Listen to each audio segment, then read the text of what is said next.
On the 41st floor of Pearson Gaines Tower in Atlanta, at 11:47 on a Wednesday night, a woman propelled a cleaning cart down the corridor. She was 67 years of age, clad in a navy blue uniform with a name tag pinned to her chest bearing the inscription, Ruth, devoid of any surname. She paused before a glass-paneled door, the executive suite, characterized by a mahogany desk and a line of family photographs adorning the shelf behind it. Peering through the glass, her gaze fell upon one of these portraits. She was depicted within it. She made no move to open the door. For 3 years, she had stopped at this very threshold every night. Never once had she turned the handle, not from a lack of entitlement, but from a profound apprehension that to open it would prompt her son to instruct her to depart. And she was simply not prepared for that moment. Derek Tarvin Gaines, a man of 42 years, held the esteemed positions of Chief Executive Officer and co-founder of Pierce & Gaines Capital, a distinguished real estate investment enterprise with its headquarters situated on the 41st floor of the very edifice bearing his name. His net worth was a staggering $1.2 billion, a figure recognized by Forbes 400. His signature adorned contracts that orchestrated the transfer of entire city blocks from one proprietor to another. His days commenced at 7 in the morning and offered no respite. A strategy session was scheduled for 7:15, followed by a portfolio assessment at 8:30 and a conference call with international investors in London at 9.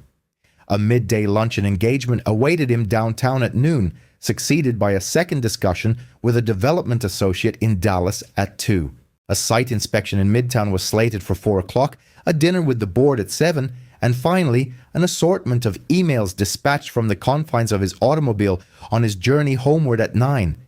Each day unfolded with this identical, meticulously planned cadence. Every hour was accounted for, every minute allocated to an endeavor designed to yield a return. His annual income, prior to any bonuses, amounted to $4.8 million.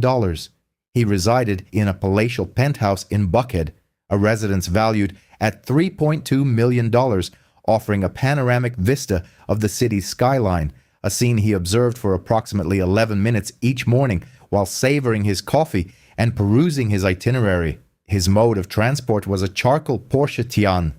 The selection of its color had been a decision made in less than 30 seconds during a brief interlude between two other pressing telephone conversations.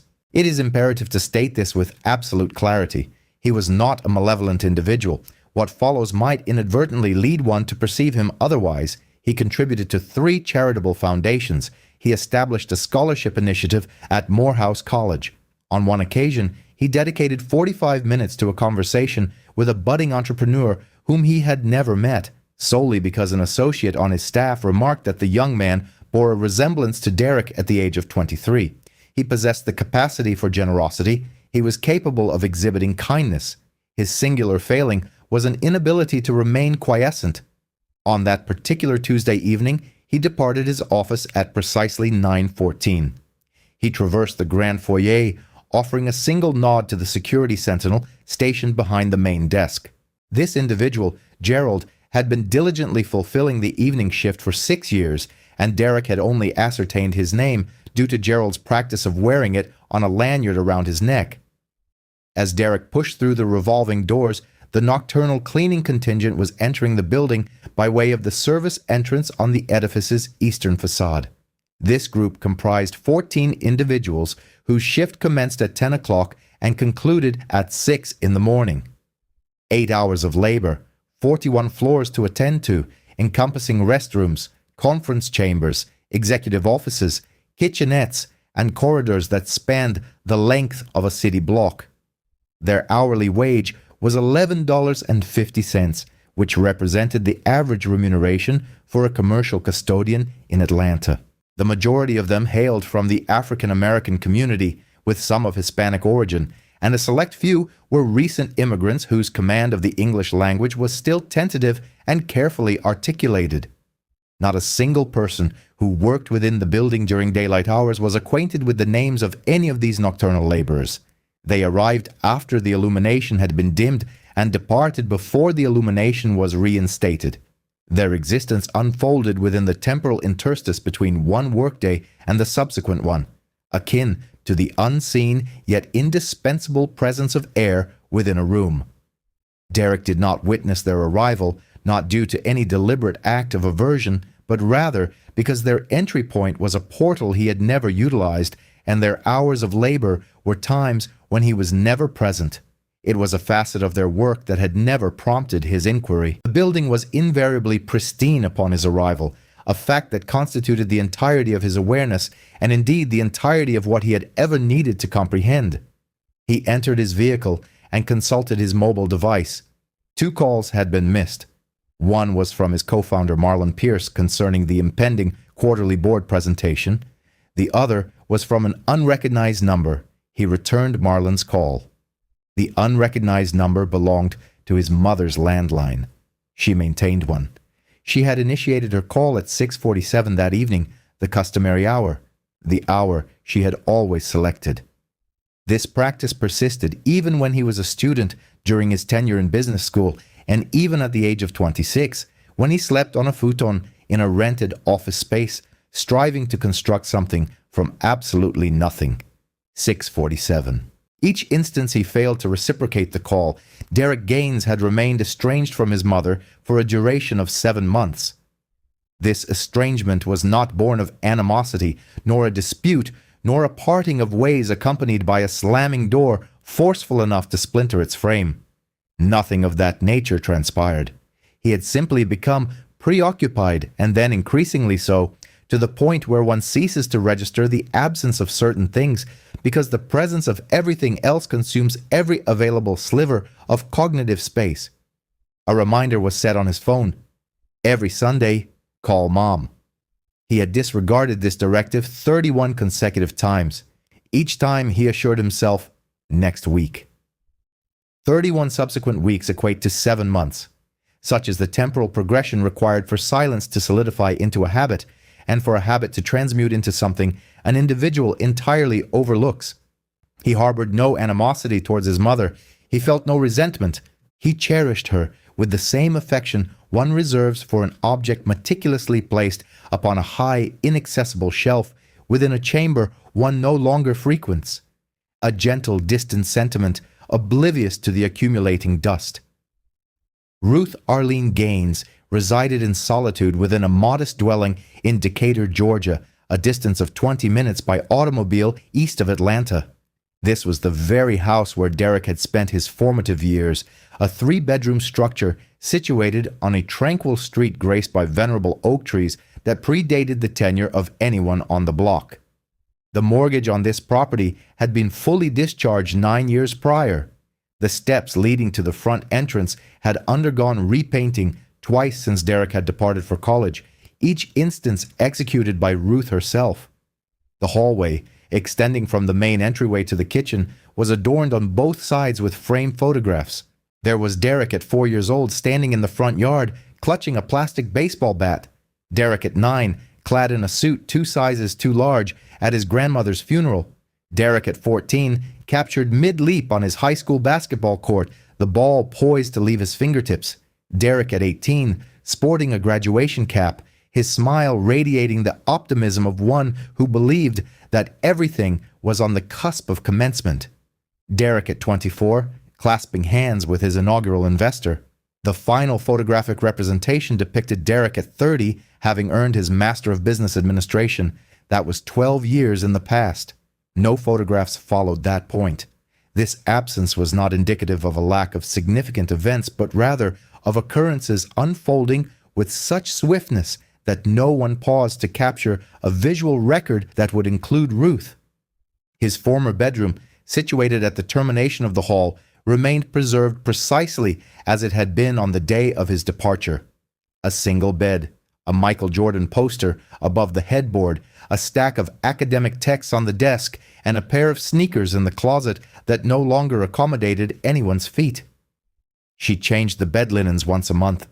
She did not comprehend the reason for his absence from these sheets, yet the act of tautly stretching the fitted sheet over the corners and smoothing the pillowcase flat was a practiced motion her hands knew how to perform for him, and she was disinclined to allow her hands to forget. Ruth was not financially destitute. She owned her residence outright and possessed $84,000 in a savings account. Derek had instituted an automated transfer 3 years and 6 months prior, depositing $2,000 monthly into an account he had established in her name on the first of each month. Throughout those 3 years and 6 months, he had not initiated a single telephone call to inquire whether the funds had been received. They invariably arrived with the dependable impersonal regularity of automated processes devoid of any accompanying human voice. She had no need for employment. However, in March of that year, Ruth Arlene Gaines entered the offices of Buildright Services, a commercial cleaning enterprise contracted for the maintenance of 6 office towers located in Midtown and downtown Atlanta, and she submitted an application for a position within the night custodial staff. She provided solely her first and middle names, Ruth Arlene. The field for her surname on the application remained blank. When the interviewer, a gentleman named Horace Whitfield, requested it, she stated, "Arlene is my full legal name." Horace, faced with 14 vacant positions requiring immediate fulfillment by Friday, inscribed Arlene without further interrogation. She was subsequently assigned to the crew responsible for the Pierce and Gaines Tower. She had not requested this assignment, but upon observing the building's name on the roster, she stood contemplating it for a considerable duration. Horace inquired if there was an issue. She responded, "No problem at all." On her inaugural night of employment, she donned the navy blue uniform in her bedroom at home. Standing before the mirror affixed to the interior of her closet door, she regarded her reflection. She did not recognize the woman gazing back. This was not due to the uniform itself. The last time she had worn a uniform for work was 18 years prior, when she served as a nursing assistant at Grady Memorial Hospital. At that time, she wore teal-colored scrubs. She recalled the hue.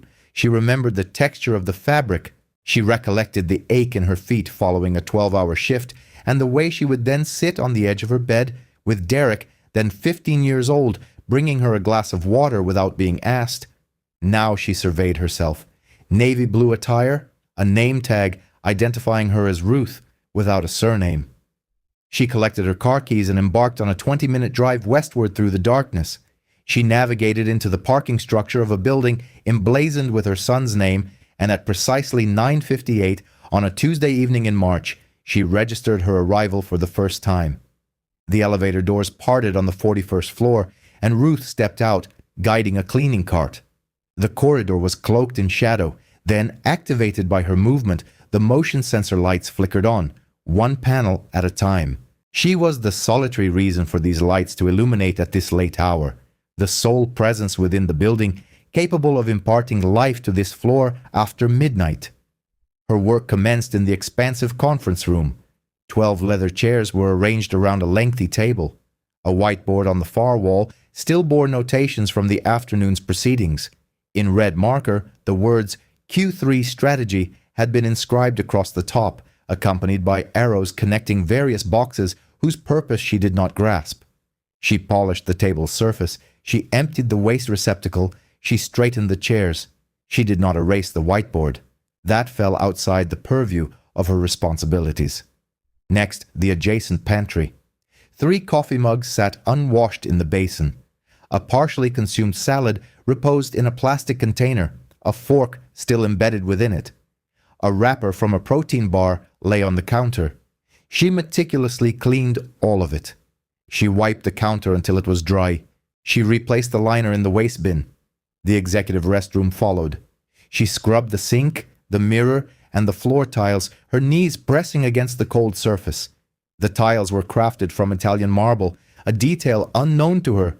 She merely registered their chill beneath her palms.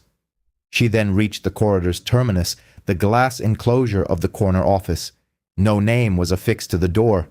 Such an inscription was unnecessary. Every individual employed on this floor was acutely aware of the office's occupant. She peered through the glass at the mahogany desk.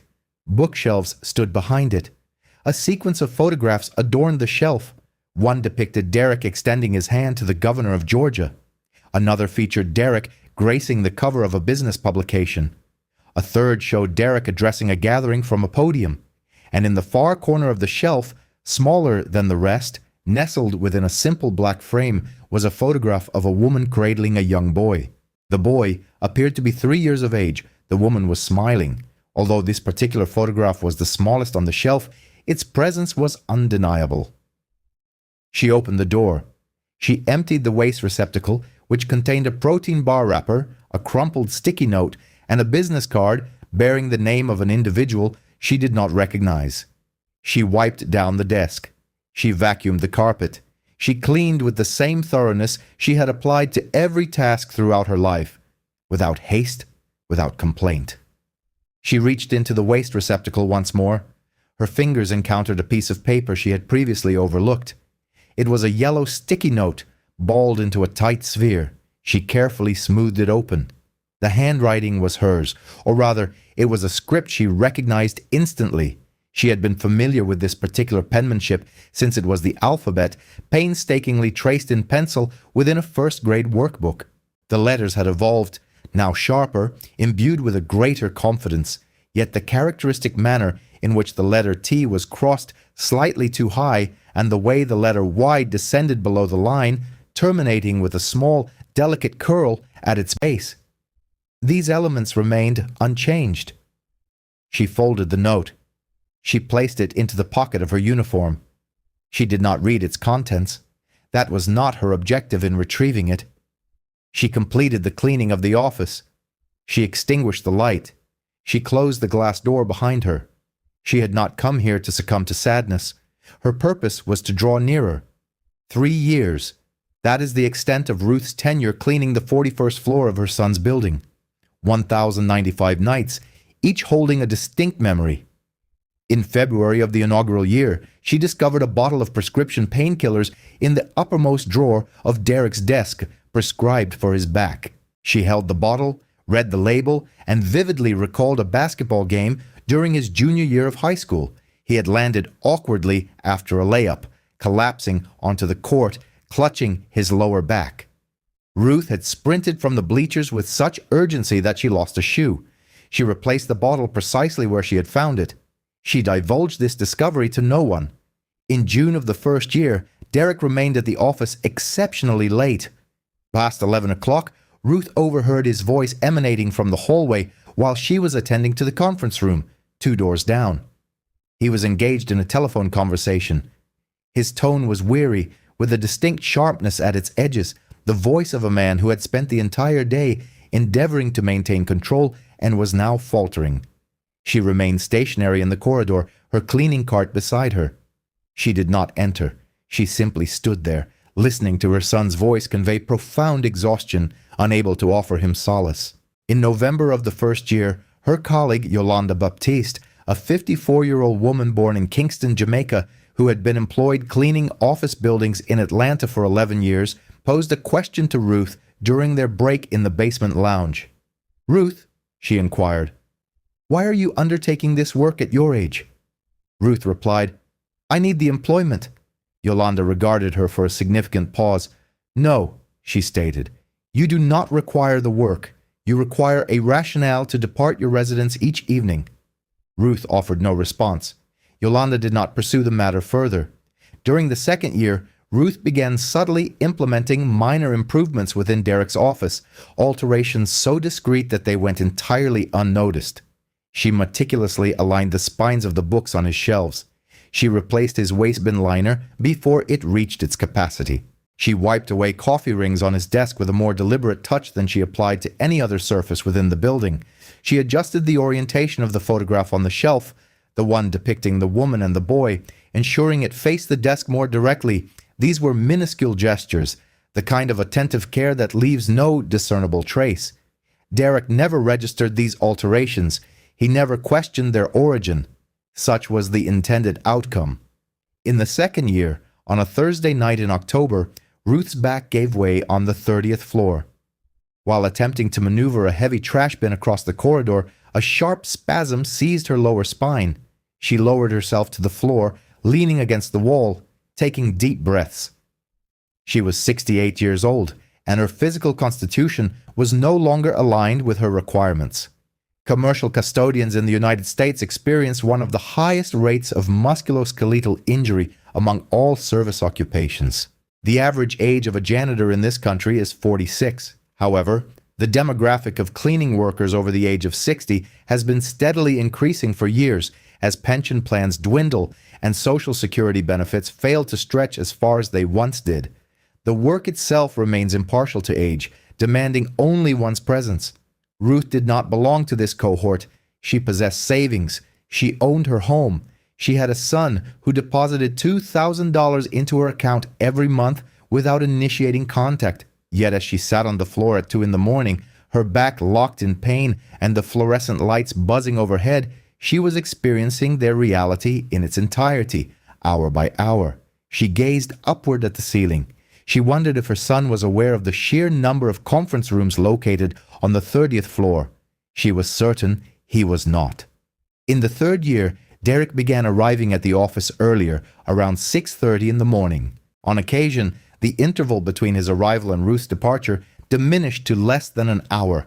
Some mornings, she had not yet completed her tasks on the 41st floor when she heard the chime of the elevator down the corridor. She would discreetly deposit her card in the supply closet and opt for the stairwell, 41 flights down, navigating in footwear unsuited for such descent. She moved with swiftness and silence, the characteristic gait of an individual for whom visibility is not an option. One morning, she was still in the hallway when the elevator door slid open at the far end of the corridor. She rounded the corner just in the nick of time. She heard his footsteps echoing on the marble floor. She pressed herself against the cool plaster of the stairwell wall, holding her breath. This represented the closest they had been in 3 years, a single wall separating them across 1,095 nights. She had passed the door of his office 1,095 times. She never knocked, not a single instance. What most individuals failed to perceive about Derek Gaines was this: he was experiencing a decline. Not a public one, not yet, but the insidious type of deterioration that begins within the confines of an organization before it manifests externally. Pearson Gaines Capital had recently suffered the loss of a $200 million development deal in Midtown. The land parcel, for which negotiations had been ongoing for 14 months, was ultimately secured by a competing firm based in Chicago. The decisive call arrived on a Thursday afternoon. Derek sat at his desk, listening, as his lawyer meticulously explained the terms of the withdrawal. For a full 40 seconds after the call concluded, he remained utterly silent. He simply sat there, his gaze fixed on the city skyline, visible through the window, as if its very form had undergone a metamorphosis. His co-founder, Marlon Pierce, had commenced engaging in private discussions with 2 members of the board regarding a potential restructuring of their partnership. Derek was privy to this information because his assistant had observed the calendar invitations for these meetings. Derek was conspicuously absent from luncheons scheduled at restaurants. Marlon only patronized establishments when he sought a physical or emotional distance from the office, the kind of separation that often precedes a significant decision. Derek was experiencing disturbed sleep patterns, averaging 4 hours most nights, occasionally dipping to 3. He consumed 4 cups of black coffee daily, unsweetened. The initial cup was at 6:45, prior to his departure from the penthouse. The final cup was at 4 in the afternoon, consumed while standing in the pantry on the 41st floor, his attention fixed on the espresso machine as it performed its function. He had begun consulting a physician for persistent stomach pain. The doctor attributed it to stress, advising rest. Derek offered a nod of acknowledgement and promptly returned to his office. He bore the weight of the company as one would carry an object too heavy for a single pair of hands. This was not due to a lack of assistance, but rather because he had ceased to believe that anyone else possessed the capability to handle it correctly. Such is the consequence of building something from nothing, an enduring apprehension that it cannot sustain itself without constant support. Consequently, one holds on perpetually, refusing to relinquish it, as placing it down would feel akin to letting go. And letting go would imply validation for that past version of oneself, the one who slept on a futon and subsisted on ramen noodles from a pot in a rented office, suggesting that their trajectory was never meant to extend this far. He was 42 years old and possessed a fatigue that sleep could not alleviate, a weariness embedded in his bones, a weariness that impacted the very part of a person responsible for recalling their initial motivations. And somewhere amidst this overwhelming confluence of meetings, telephone calls, boardroom pressures, physical discomfort, caffeine consumption, and the profound silence of a penthouse that felt excessively spacious for a solitary occupant, a reminder persisted on his mobile device. Every Sunday at 11 in the morning, 2 words appeared: "Call Mom." He had dismissed this notification 31 consecutive times, not out of anger, nor with deliberate intent. It was the manner in which one dismisses an alert when their hands are occupied, promising to address it later, except one never returns to it, and the following Sunday it reappears, prompting another dismissal. After a sufficient number of Sundays, the act of dismissal becomes automatic, the thumb moving before conscious thought can form. 31 Sundays equate to 7 months. He recalled their last conversation. He was at Hartsfield-Jackson Airport, Gate B-17, awaiting a flight to Dallas. She had called at 6:47. He answered on the 4th ring. The conversation lasted 4 minutes. She inquired if he was consuming adequate nourishment. He responded, "Yes, ma'am." She asked about the weather in Atlanta. He replied that it was agreeable. He informed her that his flight was scheduled to depart in 20 minutes. She fell silent for a moment, a silence not of emptiness, but one brimming with unspoken sentiments she had chosen to withhold. Then she stated, "I'm glad you are doing well." He replied, "Thank you, Mama. I will call you next week." He did not call the following week, nor the week after, nor during any of the subsequent 31 weeks. He remained unaware of the true import of her final declaration, "I am glad you are doing well." He perceived her words as mere pleasantries, a polite way to conclude their conversation, the sort of sentiment mothers typically express at the end of a phone call. He failed to grasp the deeper meaning. He didn't hear that she hadn't seen him in more than a year. He didn't register that she was sitting in a home filled with his photographs but devoid of his physical presence. He was unaware that for the preceding 3 minutes she had been listening to his voice not for its message, but for the comforting sound, much like one listens to music they've longed to hear. He wasn't a disobedient child. He was a child who was absent. And there's a profound difference between those two states, a difference that carries more weight than most people comprehend. A disobedient child understands the hurt they inflict and actively chooses to cause it. An absent child, however, doesn't realize they've become distant. They believe they are still present because their automatic payments arrive on the 1st of each month, their reminders still populate their phone, and the affection still resides within them, neatly folded and stored in a mental drawer they intend to open when life calms down.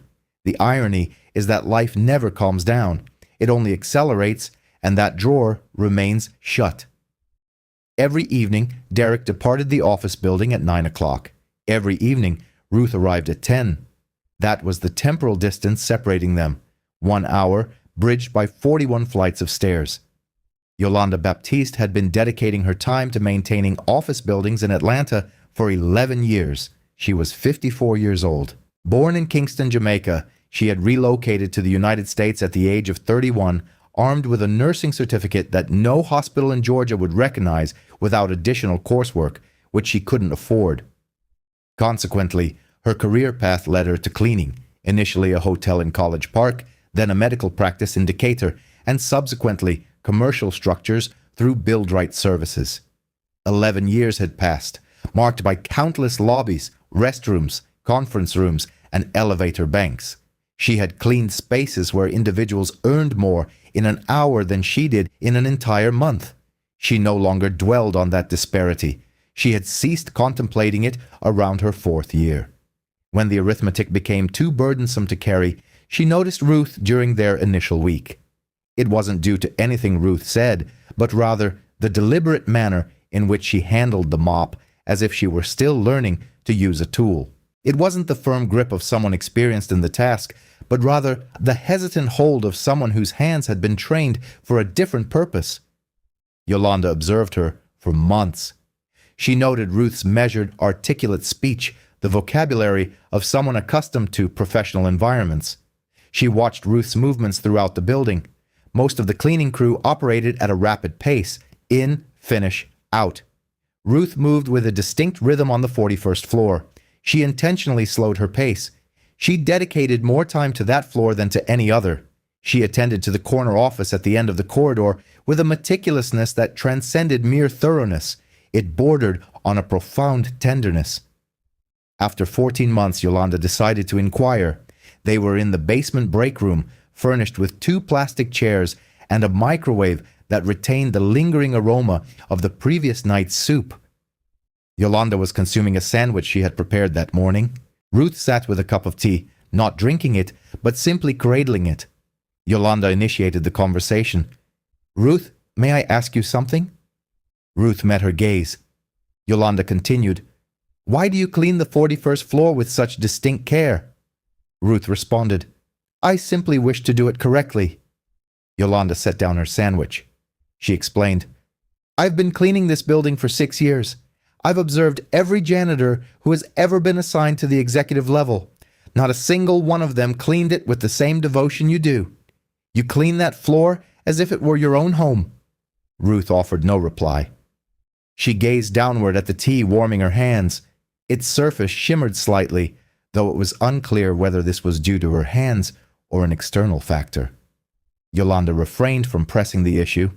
She picked up her sandwich and took another bite. She stated, "You are under no obligation to share anything with me, Ruth. I simply want you to know that I recognize your efforts." With that, she concluded the topic. She never broached the subject again, neither that night, nor the following, nor any night thereafter. However, beginning that very evening, Yolanda started cleaning the 41st floor alongside Ruth. She made no announcement, offered no explanation. She simply appeared at the elevator when Ruth's cleaning cart emerged, and she proceeded to walk beside her with her own cart, and together they would clean the floor in comfortable silence. It was the kind of burgeoning friendship that requires no verbal exchange. A bond forged not on shared words, but on shared presence, on the unspoken understanding that sometimes the most impactful act of support for another person is simply to be present in their space without demanding explanations. Ruth had been offering that silent support to Derek for over a year. Now, Yolanda was extending it to Ruth. 2 years and 8 months into Ruth's tenure at the Pearson Gaines Tower, she missed a scheduled shift for the very first time. In 32 months, she had never been absent, not due to inclement weather, not for holidays, not even for the night her kitchen faucet sprang a leak, necessitating a bucket placed beneath the dripping tap until morning. She reported for duty every single night because simply showing up was the core of her commitment. However, on a Tuesday in November, she awoke with a fever of 101 degrees. Her body ached in places she hadn't known could experience discomfort. She attempted to rise. She managed to reach the bathroom. Upon catching her reflection in the mirror, she understood that driving 20 minutes on the interstate in the darkness was out of the question for that night. She lay back down. Her gaze fell upon the clock on her nightstand. It read 10:14. The cleaning crew was already inside the building. Yolanda would likely be on the 16th floor by this point.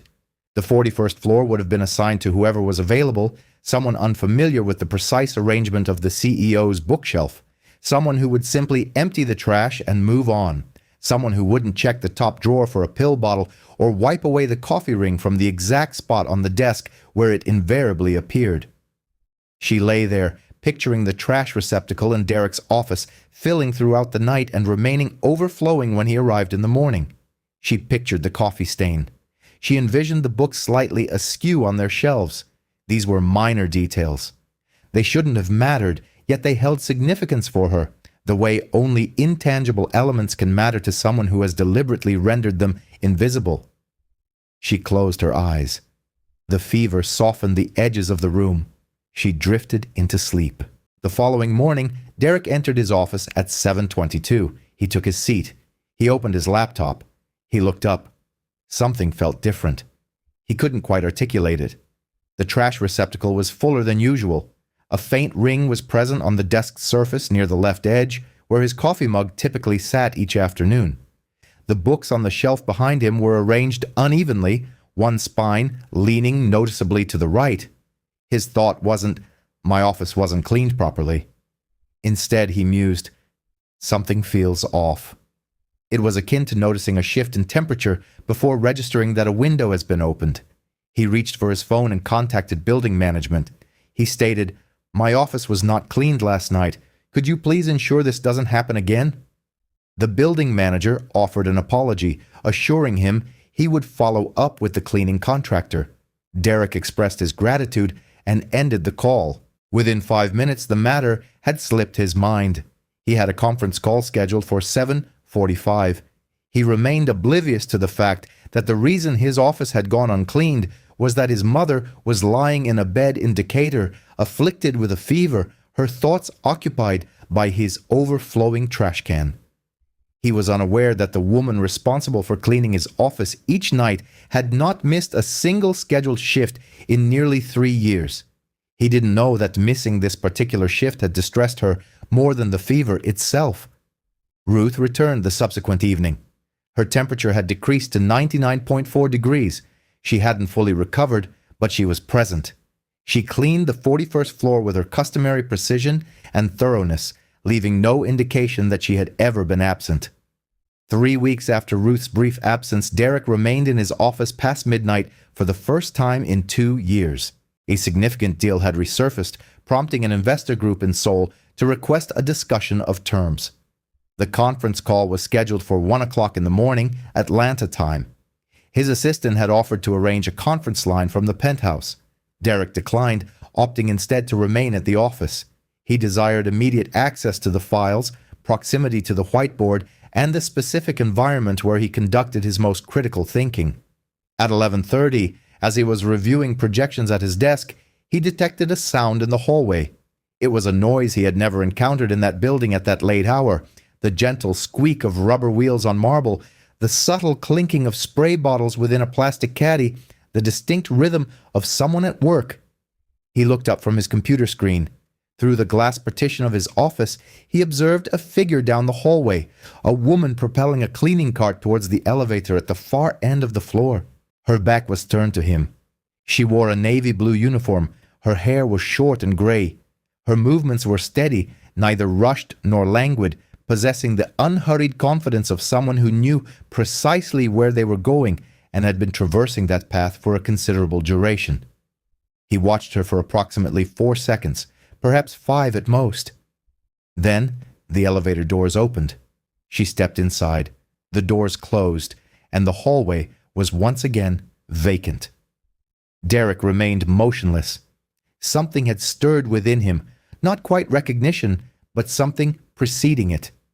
It was the way a scent can trigger a memory before the mind can identify it, the way one's chest tightens upon hearing a melody unheard for years, the title of which escapes conscious recall, yet the hands remember the sensation of listening. It was in her gait, the way she carried herself, the angle of her shoulders, the particular steadiness of her stride. It was familiar in a manner that resided beneath language, beneath conscious thought, in the very place the body stores the individuals it has cherished the longest.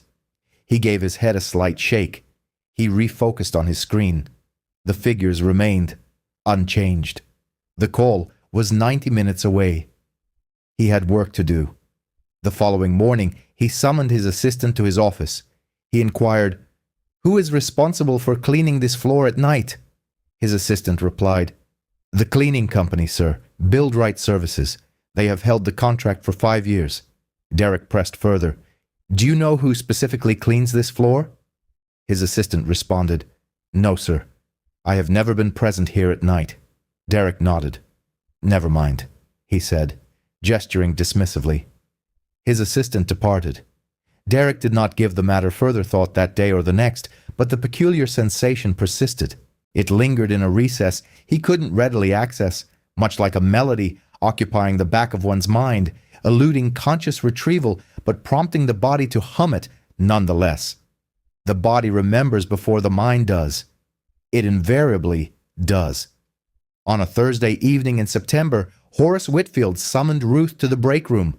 The break room was situated in the basement, equipped with 2 plastic chairs, a decade-old microwave with a cracked handle that had yet to be replaced, a row of metal lockers along the wall, many bearing dents at their corners, and a bulletin board above the microwave displaying the pinned shift schedule alongside a laminated OSHA safety guidelines sheet that had begun to yellow at its edges. Horace, 61 years old, a former Army veteran with 14 years of experience managing night custodial crews for Build-Right services across 3 Midtown Atlanta buildings, had hired hundreds of individuals during his tenure. He had witnessed most of them depart. Some lasted mere weeks, others a few months. Those who remained beyond a year were either desperately in need of the paycheck or were carrying a burden that the work helped them to keep in check. Build-Right Services operated as a third-party facilities contractor, a common model within the industry. The building itself did not directly employ the janitorial staff. Instead, it contracted with Build-Right, which in turn hired the custodians. This arrangement meant that every individual on the night crew was technically employed by a company that most of the building's tenants had never encountered. They wore Build-Right identification badges, were compensated by Build-Right, and received no benefits or health care from the building itself or from Build-Right. Should they sustain an injury, the claim was processed through Build-Right's insurance, not the building's. If they were terminated, the building remained largely unaware. A new face would appear the following night, and the floors would still be clean by morning. Such was the inherent design of the system. The people within it were intended to be replaceable, their labor conspicuous, but their presence invisible. Horace sat down opposite Ruth. He began, "Ruth, you are 67 years old." She replied, "I am aware of that." He continued, "I have observed your work on the upper floors. You are managing 41 levels each night. That is a substantial workload for anyone, let alone someone your age. I can reassign you to floors 1 through 20. The hours and pay would remain the same, but with less physical strain." Ruth met his gaze. She stated, "I am perfectly fine, Horace. I can manage." He returned her look. He did not challenge her assertion, but a certain depth in his eyes lingered for a moment longer than the conversation warranted. Horace had been in this line of work for 14 years. He understood when an individual was performing this job out of necessity for the $11.50 per hour wage, and he also recognized when someone was working for a reason entirely unrelated to financial compensation. Ruth belonged to the latter category. He had recognized this within her first month. The way she navigated the building, the distinct care she demonstrated towards the 41st floor compared to all other floors she serviced, her unwavering lack of complaint, her consistent attendance without ever taking a sick day, and her never having once requested a shift change. He did not probe for her reasons. He had learned long ago that each member of his crew carried their own narrative. Some had journeyed from other nations. Some had previously held positions that paid 5 times what this job offered. Others were seeking refuge from circumstances that were none of his concern. His role was not to unravel these personal stories. His responsibility was to ensure their safety while they navigated within them.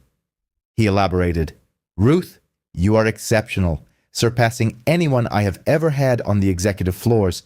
You clean that space as if you are intimately familiar with every individual occupying every room." Ruth stood up.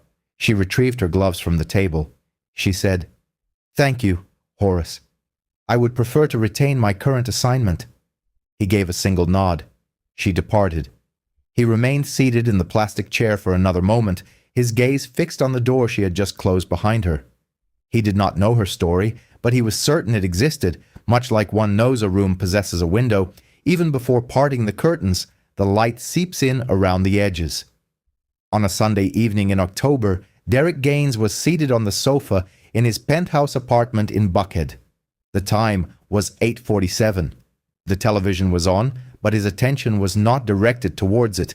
His phone was in his hand, his mother's contact displayed on the screen. His thumb rested above the call button. He did not press it. He had picked up his phone 4 times that evening. Each instance he had opened her contact information. Each time he had looked at her number. Each time he had placed the phone back down. Not due to being occupied or having forgotten, but because he was fully aware of the consequences of initiating the call. She would answer on the second ring, as she invariably did. She would pronounce his name with her characteristic warmth, imbuing it with a tenderness that suggested the word itself was a treasure she had carefully preserved for him. And then, at some juncture during their conversation, she would ask when he planned to visit, and he would be left without a satisfactory answer. The ensuing silence following that question would be more painful than the silence of never calling at all. He dreaded the weight of guilt more than the burden of distance, and thus he chose distance. He placed the phone down on the cushion beside him. He fixed his gaze upon the ceiling. The penthouse was quiet, the kind of profound silence that pervades a large space when occupied by a single individual who has ceased to generate any sound. 12 miles to the east, at that precise moment, Ruth Gaines entered the service elevator of the Pierce & Gaines Tower. She was commencing her shift. She pressed the button for the 41st floor. The elevator hummed. She withdrew her phone from her pocket. The home screen illuminated. The wallpaper displayed a photograph of Derek taken at a family dinner 6 years prior. He was laughing at something she had said. She could no longer recall the specific remark, but the sound of his laughter remained vivid. She gazed at the photograph for a moment before returning the phone to her pocket. The elevator doors opened. She guided her car out into the darkened hallway. Two individuals, separated by 12 miles, were contemplating each other simultaneously, neither uttering a word. Some distances are measured in miles, others are measured in the unspoken words that hang in the air. Night 191, 4 nights before the end. Ruth was in the process of cleaning the executive restroom on the 41st floor. The Italian marble, the same tiles she had meticulously scrubbed on her knees every night for nearly 3 years. She was working near the far wall, where the floor met the base of the sink, when her left foot unexpectedly slipped on the damp surface. Her shoe, the same pair she had worn since starting the job, its treads worn smooth from countless nights traversing polished stone, betrayed her. She fell heavily. Her right hip struck the tile first, followed by her shoulder, and then the side of her head grazed the edge of the sink cabinet. She lay on the floor.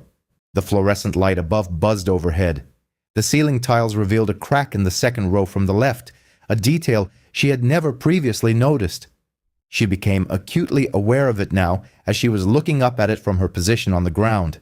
She attempted to push herself up. Her hips sent searing pain signals. She ceased the effort. She tried again. She managed to place one hand flat on the floor and applied pressure. The agony surged from her hip to her ribs as if something were tearing. She stopped once more. 10 minutes later, Yolanda discovered her. She had been cleaning the pantry down the hall and had come to investigate when Ruth failed to appear at their customary rendezvous point by the elevator. She entered the restroom and found Ruth on the floor, one hand braced against the wall, attempting to hoist herself up using the paper towel dispenser. Yolanda softly called out, "Ruth!" Ruth responded, "I'm all right. I slipped. Help me up." Yolanda did not assist her to her feet. Instead, she retrieved her phone and dialed Horace. Horace arrived via the service elevator within 4 minutes. He surveyed Ruth on the floor. He announced his intention to call an ambulance. Ruth protested, "I don't require an ambulance. I simply need to stand." She spoke with the inflection of someone who had endured solitary pain for so long that they no longer recognized it as pain, but rather as just another obstacle to overcome. Horace proceeded to call the ambulance nonetheless. Ruth refused to board when it arrived. The paramedics examined her hip. They surmised it was likely a deep bruise, potentially a hairline fracture. They recommended an X-ray. She declined. They departed. Horace guided Ruth to a seat in the break room. He retrieved the incident report form. Every workplace in the United States is mandated by OSHA to document on-the-job injuries. However, within the commercial cleaning industry, particularly among outsourced crews, injuries are routinely underreported. Workers fear losing their shifts. Workers fear being replaced. Individuals on temporary contracts are particularly apprehensive, viewing a single incident report as the harbinger of their employment's end. Ruth, however, was not afraid of losing her job. She harbored a different, far more profound fear. Horace meticulously completed the form: name, date, time, location, nature of injury. He reached the line designated for emergency contact. He looked at Ruth. She looked at the form. The line remained blank. It had been left empty when she submitted her initial application 3 years prior, a deliberate omission. Yolanda stood near the lockers, having not left the room. She spoke quietly. "Ruth, you must let someone know." Ruth simply shook her head. Yolanda persisted. "Do you have children?" A protracted silence ensued. The microwave hummed softly in the background. The fluorescent tube above them flickered once. Ruth finally replied, "Yes." Yolanda then asked, "Then why do you not call them?" Ruth turned her gaze towards Yolanda. She looked at her for an extended period. A subtle alteration occurred in her expression, not a breakdown, but an opening, much like a door swings inward when the person leaning against it for years finally steps back. She confessed, "Because my son owns this building." The room became utterly still. Horace's pen ceased its movement. Yolanda's hand, which had been resting on the locker door, dropped to her side. Neither of them spoke. Her statement hung in the air, heavy and impactful, like an object placed upon a surface incapable of bearing its weight. The palpable gravity of her words pressed down on everything within the room. Ruth offered no further words. She provided no explanation, shed no tears. She remained seated in the utilitarian plastic chair within the subterranean break room of her son's establishment.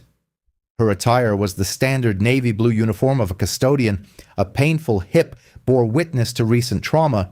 An emergency contact field sat starkly vacant, and the weight of 3 years of unspoken truths pressed upon her shoulders. Yolanda approached, her own steps measured, and occupied the chair adjacent to Ruth. She posed no additional inquiries, uttered not a syllable. She simply sat.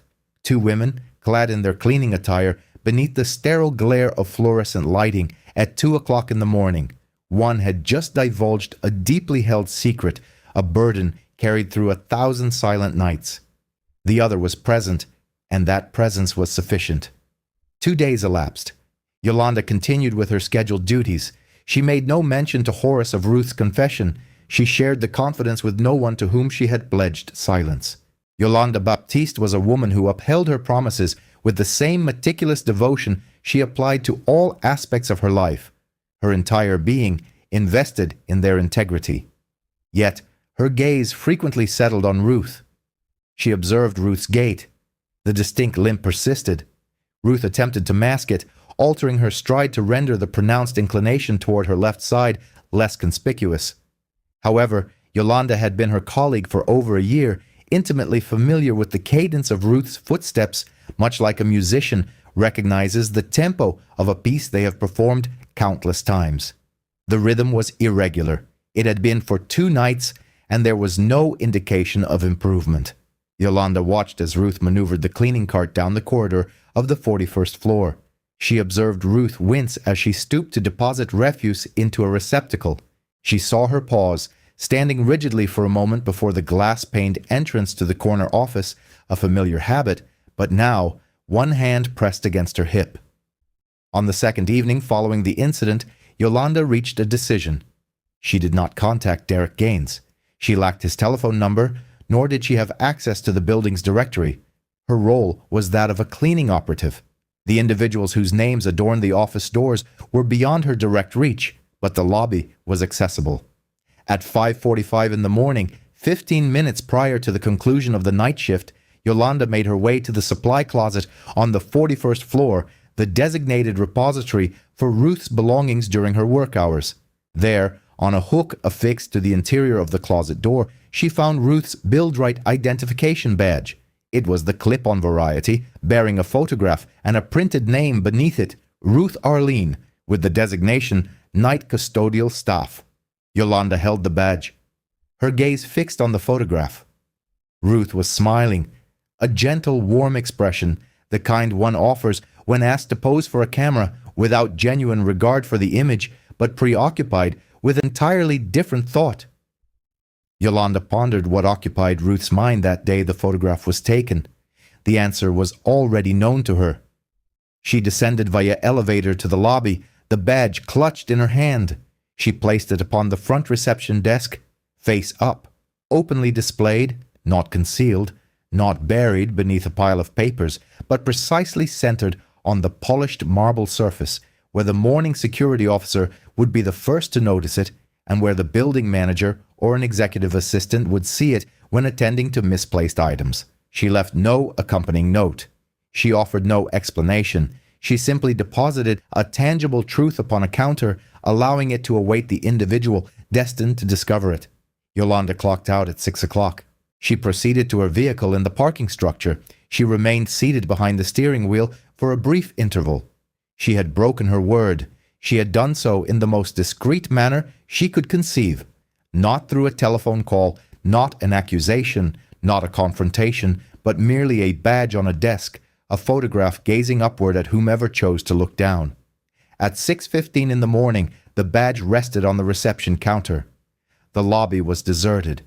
The marble floors still bore the sheen of a recent cleaning by the night crew.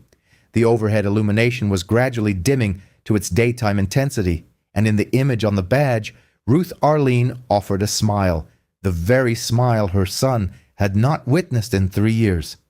Wednesday morning at 7:15, Derek entered the lobby of the Pearson Gaines Tower, a briefcase in one hand, his mobile device in the other. His assistant awaited him by the elevator bank, bearing his customary coffee, black, unsweetened. The identical beverage presented at the same location, at the same hour, each morning.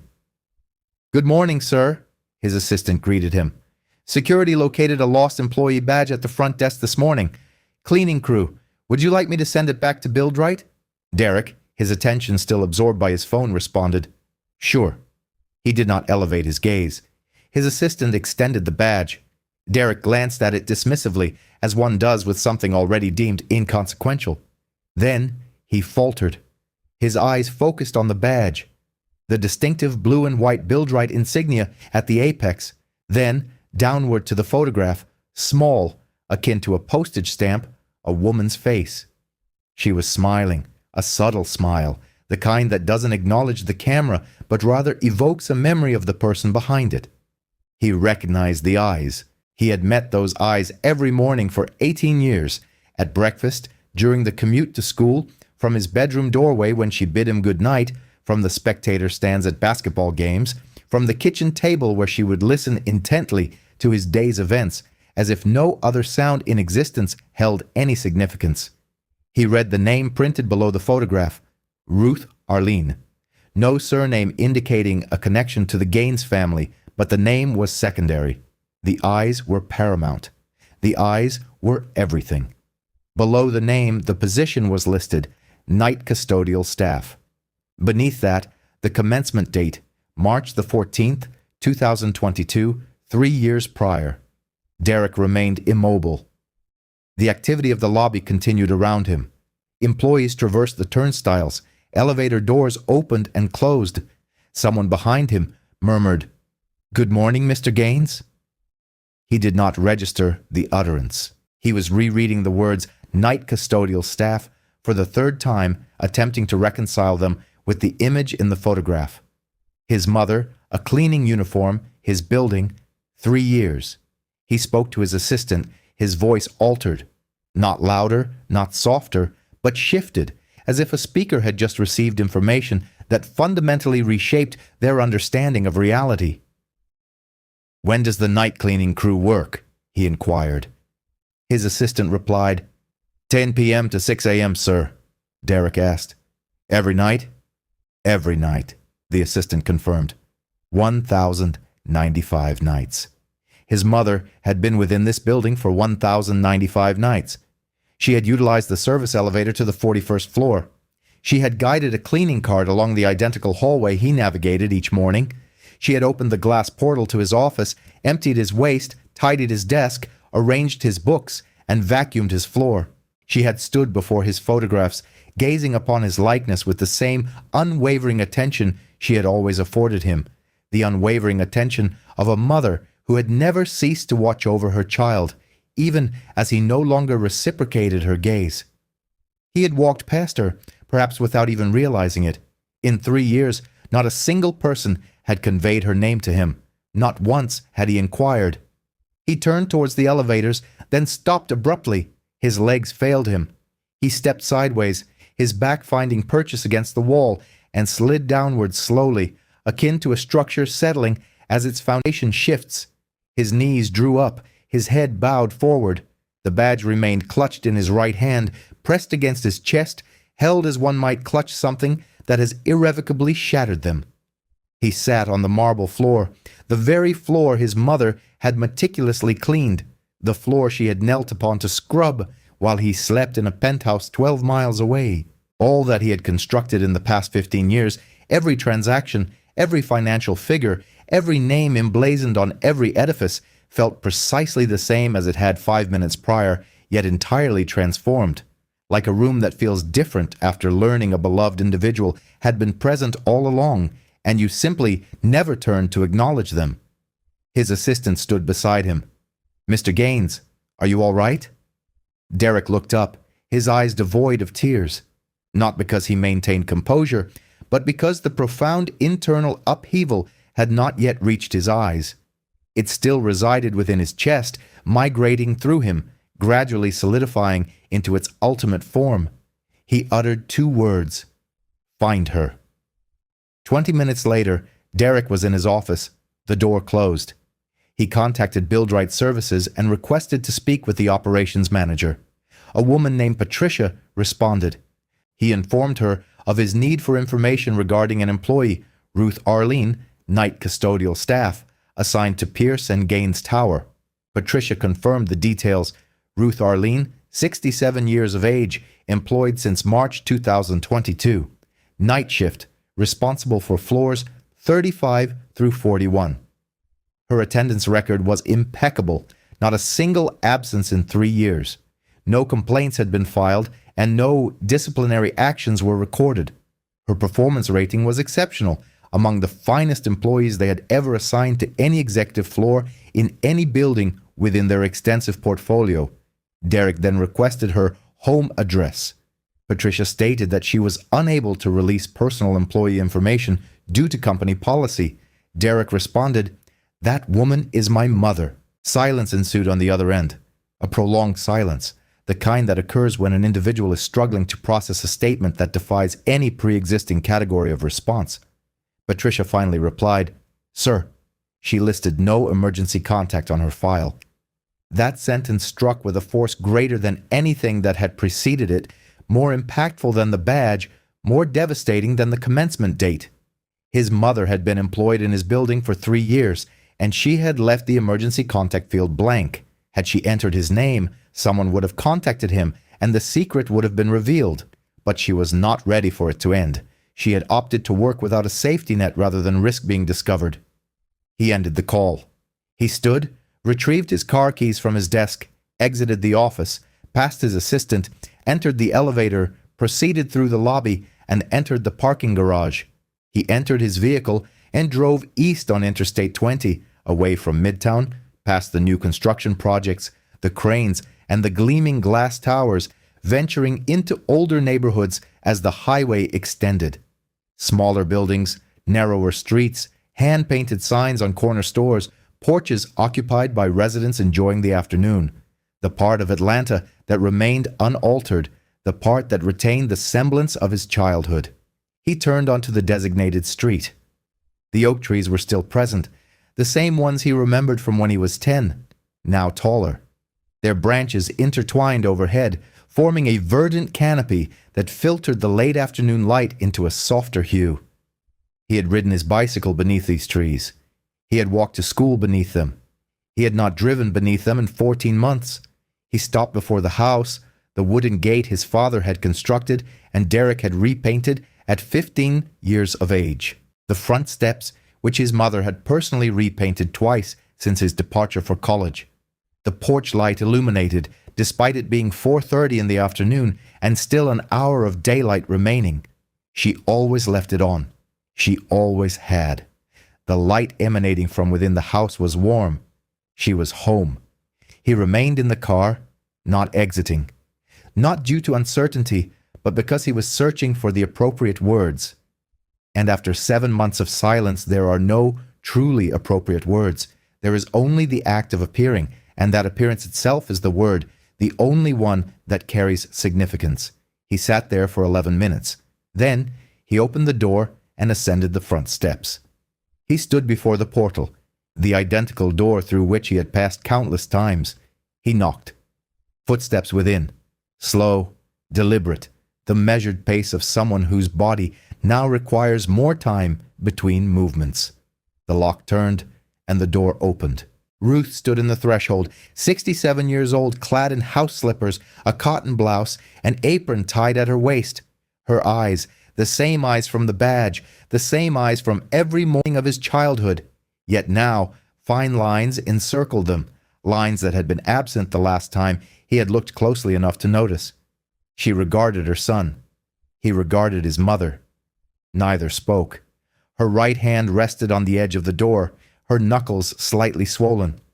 The knuckles of a woman who had spent 3 years gripping a mop handle every night. Behind her, the hallway extended towards the kitchen. Photographs adorned the walls, his photographs, every one of them, from the era of his first plastic baseball bat to his professional athletic achievements, all still in place, still ordered, still meticulously dusted. The aroma of food wafted from the kitchen. She was cooking. She was always cooking. Even now, at 67, with swollen knuckles and a bruised hip, she was attempting to conceal her struggle. She stood in her kitchen, preparing dinner. She spoke first. "What do you want to eat?" she asked. Not, "Where have you been?" Not, "Why did you stop calling?" Not, "Do you have any idea what I've been doing for the past 3 years?" The initial sentence she directed to her son after 7 months of silence was an inquiry about his hunger. That was her essence. That was how she loved, not through verbal declarations of affection, but through sustenance, through her presence, through a question that had remained unchanged since he was 6 years old and walked through this same door after school. He stepped inside, proceeding down the hallway. He gazed at the photographs. He had seen them innumerable times, but never with the understanding of what his mother had endured. Every picture, every year of his life displayed on that wall, and for 3 of those years she had been cleaning his office at midnight, returning to this hallway, and perusing these very photographs before retiring for the night. He entered the kitchen and sat at the table, the same chair he had occupied since boyhood. The wood was smooth from decades of use. Ruth placed a plate before him without asking for his preference: rice, black beans, cornbread. The meal she always prepared, a meal that tasted unequivocally of home and nowhere else on earth. He reached into his jacket pocket, retrieved the badge, and placed it on the table between his plate and his glass of water. The photograph faced upward, gazing at the ceiling. Ruth looked down at it. She did not gasp, nor did she reach for it, nor did she avert her eyes. She regarded it as one contemplates something long anticipated. She had known this day would arrive, merely not its exact timing. Derek said, "Mama." He paused. He continued, 3 years. His voice faltered on the word years, cracking as if something strained beyond its limit had finally yielded. He spoke no further, for another word might dislodge the profound emotion within his chest, and he was uncertain if he could reassemble it in her presence. Ruth looked at her son. She reached across the table, her hand resting upon his. The hand that had administered injections to patients at Grady Memorial Hospital for 2 decades. The hand that had packed his school lunches. The hand that had cradled his face when he wept as a child. The hand that now bore new calluses on its palm. Calluses formed from the firm grip of a mop handle, a grip she had maintained every night for 1,000 nights in the building bearing his name. "You were busy," she said. "Mama understands. Mama is not angry. Mama just missed you."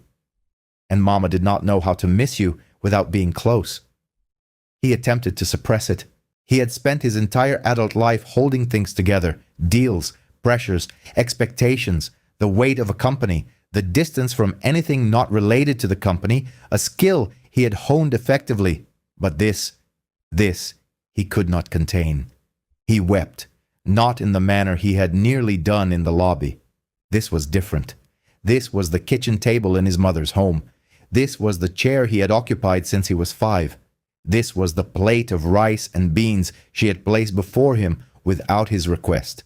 This was the cry of a 42-year-old man who had just realized that the most significant person in his life had resided 10 floors below him, clad in a janitor's uniform, for 1,000 nights, while he remained above, signing documents, taking calls, and never once looking down far enough to see her. He stood, walked around the table, and embraced his mother. He spoke no word.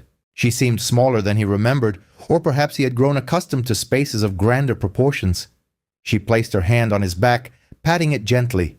The same rhythm, the same motion, employed when he was 8 and couldn't sleep, when he was 12 and lost the championship game. A gesture that had never changed. "Eat, baby," she said. "It's getting cold." Derek did not instruct his mother to cease working. He posed a single question. "Mama," he asked, "do you want to keep going?" She looked at him. "No," she replied. "Mama is done. Mama did what she needed to do."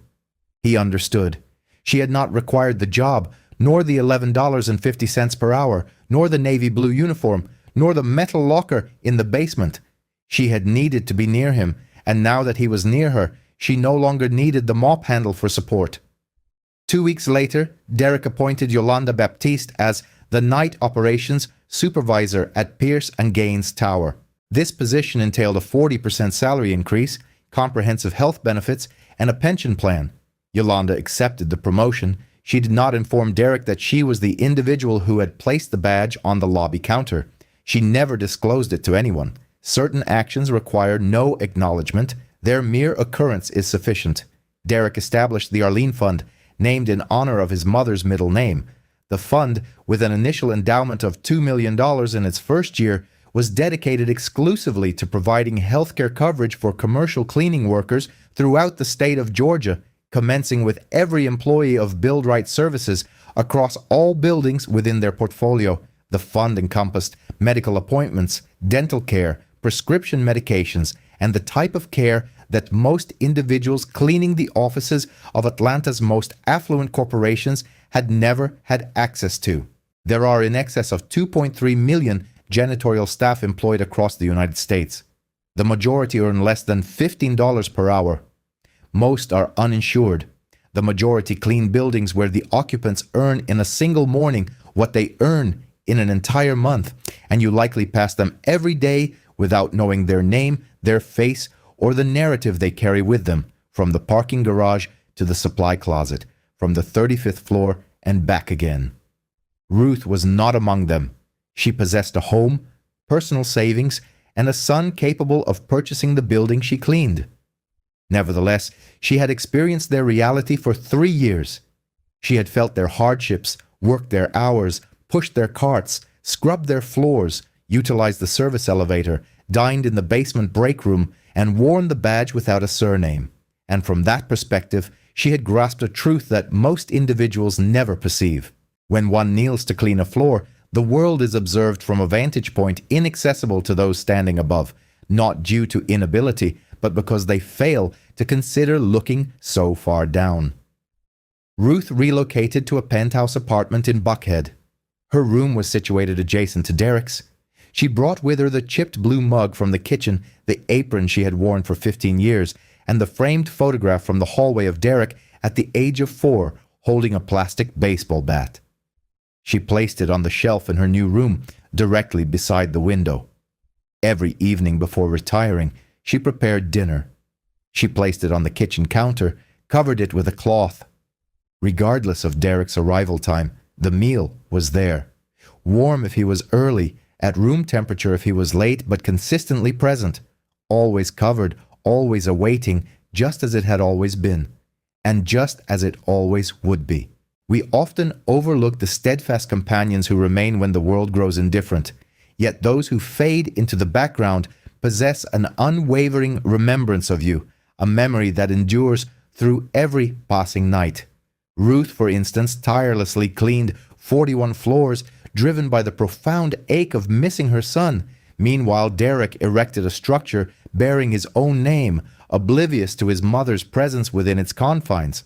Ultimately, the chasm separating them wasn't measured in leagues, but in a failure to truly observe. It was a lapse in awareness, a disinclination to acknowledge the quiet devotion surrounding us. It was about recognizing that those who cherish us most dearly often do so with a gentle, understated affection. Subscribe today and activate notifications to ensure you don't miss future narratives of this nature. We invite you to share your thoughts in the comments. Did Ruth's 3-year silence serve a justifiable purpose, or would openness have been the better course?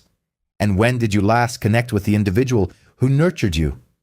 Until our next encounter, cultivate a mindful gaze. Observe your surroundings, look inward, and perceive with greater clarity. Those who hold the greatest significance may already be present in your life, awaiting your recognition.